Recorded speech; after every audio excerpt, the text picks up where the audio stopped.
wise, not otherwise. In the deathless world described by the poet, even a grandpa of 500 years looks like a baby. In the present world, all those who crossed 60 are in the schedule of the aged.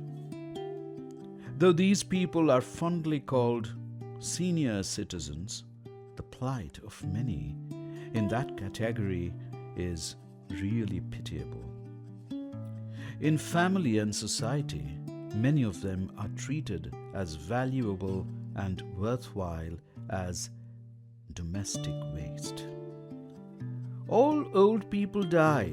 Why is that Granny alone does not die? When the grandma fondly recalls the innocent question of her 3-year-old grandson, is not her tenderness tinged with a little heartache?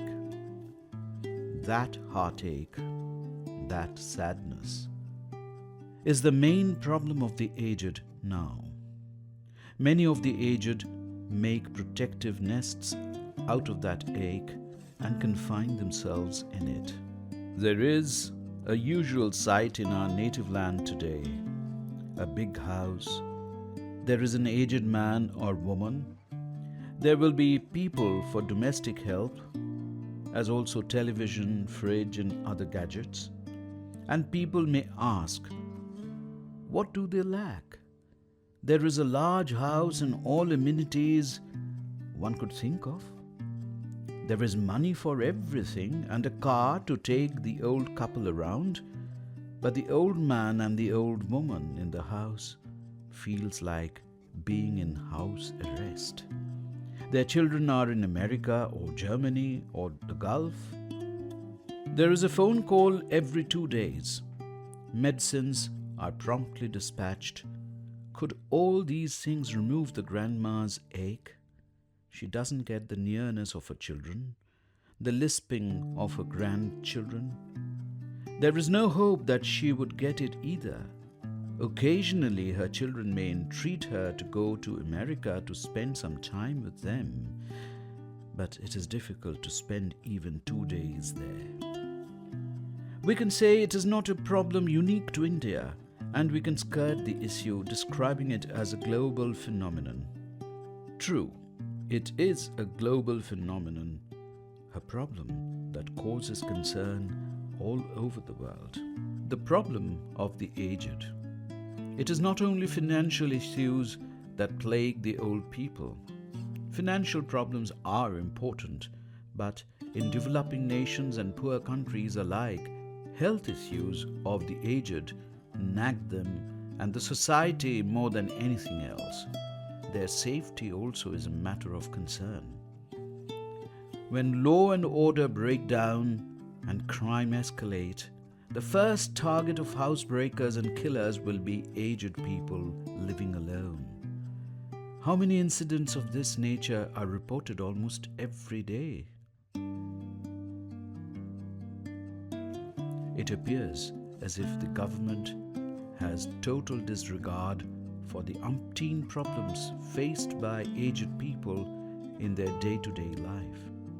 Take, for instance, their plight on the pension day. At the Treasury, it is a common sight on pension day to see frail old pensioners standing in queue for hours together. If they show up their hand for the bus to stop, the driver, if possible, would not stop the vehicle or would only slow down, applying the brake a little. They forget, in their callousness, that the aged do not have the physical agility to hop into the moving vehicle. Some of the bus crew are amused by the predicament of these hapless people. The steps to get into the bus are, truly speaking, designed only for the strong and the agile, not for the weak and the aged. Even in hospitals, the old people get exhausted by climbing stairs. Even after climbing all the steps, there is no guarantee that the doctor will be available. How many cinema theaters are there that provide ramps for the sake of the aged or people with physical disability? At the railway station, the old people are bound to curse their life because of the difficulty of standing in serpentine queues. Only in rarest of rare cases, we do find special queues for the aged. All this show the callous neglect of the aged by the society. The issue hotted up when the number of aged considerably increased all over. Even the United Nations took cognizance of the seriousness of the problem. Under its auspices, global meets were held, the problem was defined and its extent demarcated, and the working document for the welfare of the aged were approved.